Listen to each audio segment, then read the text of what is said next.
अस्सलामुअलैकुम, मैं अफसर मैसूरी। नाजरीन इकराम, हिसाब ज़रूरी है। इस मुल्क के जमहूरी निज़ाम में हर 5 साल में एक बार हुक्मरानों को अवाम के सामने आना ही पड़ता है। अगली बार भी ज़रूर आएंगे, लेकिन गुज़िश्ता इंतखाबात और अगले इंतखाबात के दरमियान मुल्क की बहुत बड़ी आबादी के लिए बहुत बड़ा फ़र्क ये होगा कि अगली बार ये लोग वोट डालने के लिए उन अपनों के साथ नहीं जाएंगे जिनके साथ पिछले इंतखाबात के दौरान उन्होंने पोलिंग बूथ जाकर वोट दिया था। वोटिंग मशीन के बटन पर उंगली रखने से पहले उन लोगों को एक बार ज़रूर याद कर लेना और सोचना कि आखिर उन लोगों का जुर्म क्या था कि उनको मौत की आगोश में जाना पड़ा। मुल्क के हर छोटे बड़े शहर में मौत का तांडव। कहीं लाशों को दफनाने के लिए जमीन तंग पड़ गई है, कहीं उनको जलाने के लिए लकड़ियां नहीं। सड़कों और फुटपाथों पर कई घंटों तक लाशें आखिरी रस्मुआत का इंतजार करती रही। जब उनकी आखिरी रस्मुआत का वक्त आया तो इस मरहले में भी उनकी बेहुरमती।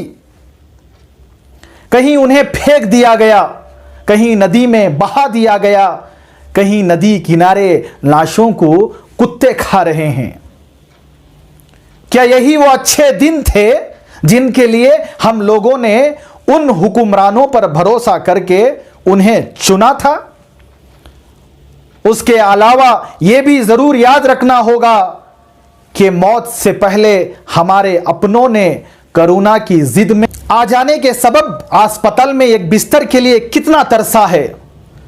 ऑक्सीजन लेवल कम हो जाने के बाद ऑक्सीजन की अदम दस्तयाबी के सबब एक एक सांस के लिए किस कदर तड़पे हैं। कितनों ने अस्पताल के बाहर बिस्तर और ऑक्सीजन के इंतजार में तड़प तड़प कर दम तोड़ा है। क्या यही वो अच्छे दिन थे जिनकी उम्मीद कई बरसों से लगाए बैठे थे? मुल्क के लाखों लोगों की जान से आखिर क्यों खेला गया, ये जानते हुए भी कोरोना का कहर मौत का तांडव मचा सकता है। हुक्मरानों ने कोई एहतियाती तदबीर क्यों नहीं की? ना काबिले तसव्वुर जानी नुकसान के बाद भी बड़ी ही बेशर्मी से ये लोग कोरोना पर जीत का दावा कर रहे हैं।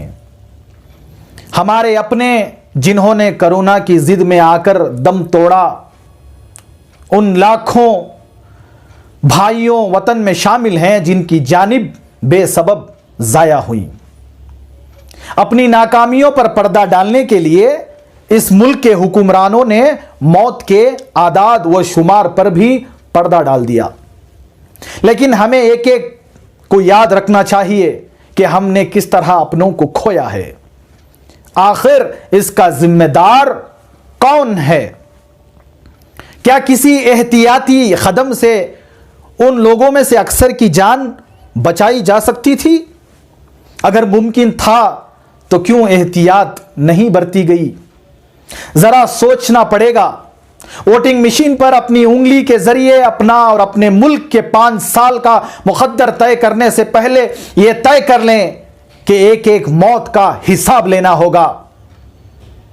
जिन लोगों ने अपनों को खोया है, जिन बच्चों के सरों से मां बाप का साया उड़ गया है, जिनके सुहाग उजड़ गए हैं, जिनकी औलाद छिन गई है, उन सब को यह गौर करना होगा कि अपने जिगर के गोशों की मौत का हिसाब लिया जाए। मगरमच्छ के आंसुओं को देखकर अगर फिसल गए तो फिर हमारे वो अपने जो तड़प तड़प कर इस दुनिया से गए हैं, उनकी रूहें कभी चैन नहीं पा सकेंगी। जरा गौर कीजिए, किसी बड़े शायर ने क्या खूब कहा है कि तुम मेरी हर खुशी के कातिल हो, रोज़े महशर हिसाब क्या दोगे?